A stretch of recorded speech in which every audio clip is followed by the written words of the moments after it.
तो आज के इस वीडियो में हम बात करने वाले हैं कि जीवन में उत्साह वापस कैसे लाए। नमो नमः। मैं सुमन गोस्वामी, स्वागत है आपका आपके ही अपने यूट्यूब चैनल मैं खुद जीवन पर। अब हम इस वीडियो में 5 ऐसे पॉइंट पर बात करेंगे जिससे अगर आप अपने जीवन में अपनाते हैं, डेफिनेटली आपके जीवन में बहुत बदलाव आएगा। अब इनमें से कुछ चीजें तो आप में होगी और जो नहीं है उसे आप बदल दीजिएगा। तो शुरुआत करते हैं। पहला पॉइंट, देखिए सबसे बोरिंग पॉइंट है लेकिन सबसे इंटरेस्टिंग पॉइंट, क्योंकि हर कोई इसके बारे में बात करता है लेकिन कोई इसे जीना नहीं चाहता। रूटीन फॉलो करना, मतलब हमारे दैनिक जीवन में जो चीजें फिक्स है वो हमें फिक्स करके रखनी चाहिए कि मुझे ये काम सुबह करना है तो मतलब करना है, अगर ये काम शाम को करना है तो मतलब करना है, फिर उसे टालना नहीं है। क्योंकि अगर हम उत्साहित व्यक्ति है या हम उत्साहित होना चाहते हैं तो उसके लिए सबसे पहली चीज हमें टाइम चाहिए। क्योंकि अगर हमारे पास टाइम ही नहीं होगा तो हम कुछ ऐसा कर नहीं पाएंगे जिससे हमें खुशी मिले, कुछ हम सोच नहीं पाएंगे। इसलिए सबसे पहले एक जीवन में रूटीन को जगा दे, बाकी समय जो बच रहा है उसमें कुछ और काम करना है। दूसरा स्टेप क्या है, जब हम ये अपने लिए टाइम बचाना सीख जाते हैं कि आज जितना भी काम था मैंने फटाफट कर लिया, क्योंकि अब वो रोज का काम है, उसमें हमें कुछ सीखना तो है नहीं, बस उसे सिर्फ करना होता है तो हम उसे फटाफट कर लेते हैं। कुछ नया सीखने की कोशिश कीजिए जो आपकी रुचि है, या कभी आपके पहले सपने थे जो आप नहीं कर पाए, वो छोटे छोटे काम जो कि भले ही वो लोगों की नज़र में बिल्कुल अच्छे ना हो लेकिन वो कीजिए। कुछ भी नया सीखते रहिए। जब हमारे अंदर का वो बच्चा मर जाता है ना, तब हम ऐसे बैठे रहते हैं। बच्चों का स्वभाव देखा है, उन्हें कुछ भी आप दिखाइए, कुछ भी सिखाने की कोशिश कीजिए, वो रेडी रहते हैं। तीसरा इम्पोर्टेंट पॉइंट, ये सबसे इम्पोर्टेंट पॉइंट है, इसे याद करिएगा क्योंकि मान के चलिए ये जीवन का सबसे बड़ा बेस है। आजकल हमने अपने आप को इतने सुविधाओं में डाल दिया है कि हम अपने शरीर से कोई परिश्रम करते ही नहीं, हमारे शरीर से पसीना नहीं निकलता। आपने महसूस किया है कि आप लास्ट और कब पसीने से पूरे लथपथ हो गए थे, या इतना पसीना जो कि आपने हार्ड वर्क किया हो उसके बाद हो। धूप में जाकर पसीना निकलना वो तो एक अलग चीज है कि आपकी बॉडी का टेम्परेचर हाई होना नहीं, लेकिन आपने मेहनत करके शरीर को हिलाकर कितना पसीना निकाला।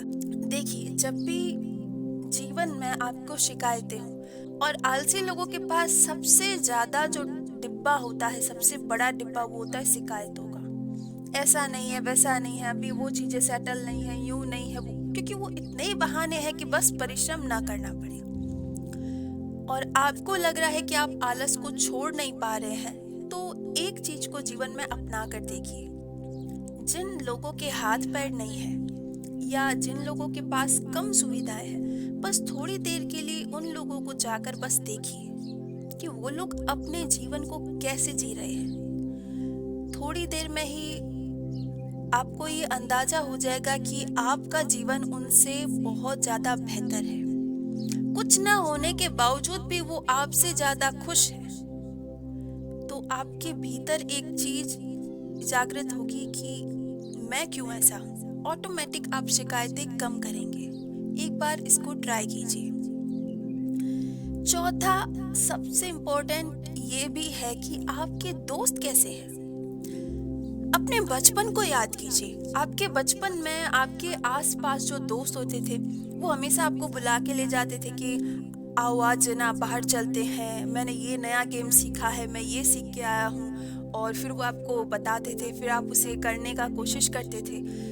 तो आपको फिर कोई गेम पसंद आ जाता था तो आप उसके पीछे पड़ जाते थे, या फिर सारे बच्चे इकट्ठे होकर कुछ अपनी अपनी बातें बताते थे कि आज मम्मी ने ऐसा बोला, आज मेरे घर ऐसा हुआ। तो वो एक ऐसी चीजें हुआ करती थी जो कि हमें हंसाती भी थी और उसके साथ में हमें कुछ नया भी सीखने के लिए प्रेरित करती थी, क्योंकि वो बचपना था। तो अभी भी आप वही कीजिए। अभी क्या हो गया है कि दोस्त जो है वो बदल गए हैं।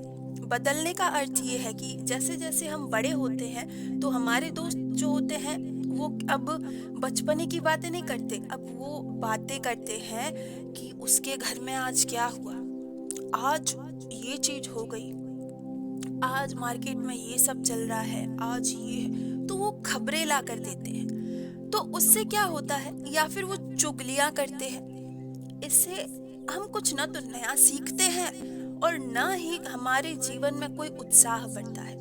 हमेशा एक क्रिएटिव व्यक्ति के साथ में जुड़े रहे, ऐसे व्यक्ति का स्वभाव जो कुछ ना कुछ करता रहता होगा, वो भी आपको कुछ ना कुछ करने को कहेगा, आप ऐसा करो, आप हम ऐसा करते हैं।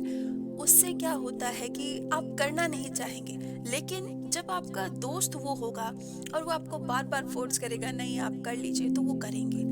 उत्साह बढ़ाने के लिए एक ही चीज काफी होती है, महफिल में लोग बैठकर एक दूसरे की पंचायती कर रहे होते हैं। लेकिन मैंने अपना एक सिस्टम बना दिया कि जब भी मैं जाती हूँ तो थोड़ी बहुत बात करती हूँ, ठीक है, बात जब हो गई, और या फिर जब ससुराल में जाती हूँ तो मेरी जो क्योंकि मेरी सास नहीं है, जो काकी सास है, उनसे मैं जब मिलती हूँ तो उनके पैर पड़ना तो हाँ ठीक है, पैर लगना, लेकिन उनको बहुत कस कर गले से लगाना, फिर उनको बहुत जोरदार हिलाना जैसे बच्चे करते ना, फिर उनके गालों पर बहुत सारे किस करना, फिर मतलब तो वो ऑटोमेटिक खुश हो जाते और माहौल बन जाता है कि आ गई अभी ये।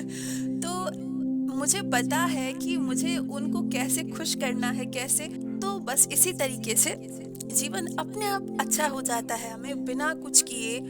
बस एक ये कि अगर हमने बड़े उत्साह के साथ किसी से बात भी कर ली तो सामने वाला भी, अगर वो मुरझाया सा होता है ना, वो एकदम से खिल उठता है। तो यही चीज जीवन में ऐसे लोगों के साथ रहे जो कि उत्साह की बातें करे, कुछ नया करने के लिए जिए, सपनों के लिए जिए, ना कि उसने आज ऐसा किया, आज ये हो गया, बस यही सारी बातें। सबसे आखिरी जो पॉइंट है वो है पांचवा पॉइंट, लेकिन सबसे सबसे मेन पॉइंट है, याद रखिए। देखिए, जीवन में सब कुछ करिए, हर चीज के बारे में बात करिए, लेकिन इस एक चीज को कभी मत भूलिएगा कि हम सबको ईश्वर ने बनाया है। अगर उसने हमें नहीं बनाया होता तो आज हम यहाँ नहीं होते, या हो सकता है कि अगर उसने हमें किसी दूसरे जीवन में डाल दिया होता जहाँ हमारे लिए बहुत संघर्ष, बहुत पीड़ा, हमारे शरीर को कष्ट होता, तो हम सोचिए कि हम कैसे होते। इसलिए सबसे पहले उसे धन्यवाद देना कभी मत भूलिए। हर दिन 5 मिनट बैठिए और मुंह से जप करिए। मुंह से जप करने का अर्थ, आपको जो भी नाम पसंद है, फिर चाहे वो ओम हो, शिव हो, राम हो, कृष्ण हो, कोई भी नाम हो, बस बैठना है शांति के साथ। उस 5 मिनट में एक चीज याद रखिए कि मुझे किसी के भी बारे में फिलहाल कुछ ना तो सोचना है, ना ही अभी मेरा ध्यान मेरे किसी काम पर है कि मुझे क्या करना है क्या नहीं। सिर्फ ये 5 मिनट मेरे भगवान के लिए है, और अगर कुछ बिगड़ भी रहा है तो वो सही कर लेगा। कोई चिंता नहीं, बिना चिंता के बैठिए। और अगर आप आंखें बंद करते हैं तो आपको ज्यादा विचार आते हैं तो आंखें भले खुली रखिए। सामने भगवान की मूर्ति है तो और भी अच्छा, नहीं है तो भी आप बस बैठे रहिए, और सीधे बैठने के बाद मुंह से बोलिए कि आप उसे सुन सके, इतना जोरदार। तो चाहे राम बोलते हैं तो राम राम राम, शिव बोलते हैं तो शिव शिव शिव। इस तरीके से जप कीजिए कि आपका ध्यान आपके जप पर होना चाहिए, न कि आपके विचारों में, न कि आपके बाहर में, कहीं भी नहीं। जो आप बोल रहे हैं सिर्फ उसी चीज पर। आप देखिएगा कि 5 मिनट 10 मिनट जब आपका मुंह थक जाएगा, आप ऑटोमेटिक अब आप जब शांत हो जाएंगे, फिर जब उठेंगे थोड़ी देर में आप इधर उधर बाहर काम करेंगे। पहले तो आपका ऐसा रहेगा कि आप थोड़े चुप चुप से रहेंगे क्योंकि थोड़े थक गए हैं। फिर आप थोड़ी देर में ही महसूस करेंगे कि अगर आप किसी से बात भी करेंगे, कुछ भी करेंगे, तो एक नया उत्साह होगा जो पहले नहीं था। तो सोचिए कि अगर रोज ऐसा करेंगे तो, और खास तौर से ये चीज जब हम सुबह करते हैं तो पूरा दिन अब हंसी खुशी जाता है। अब वो प्रॉब्लम नहीं होती कि मेरा मूड सही नहीं है, अभी मेरा दिमाग अच्छा नहीं है, ऐसा चीज नहीं होता। बस ये कि हम ऑटोमेटिक खुश हो जाते हैं बिना किसी किसी ऐसी खुशी के कि ऐसा कुछ हुआ तब हम खुश हुए, नहीं। तो इन 5 पॉइंट को फॉलो कीजिए और जीवन में खुश रहिए। और अगर ये वीडियो अच्छा लगे तो खुशी से लाइक और शेयर और सब्सक्राइब भी कीजिए। धन्यवाद।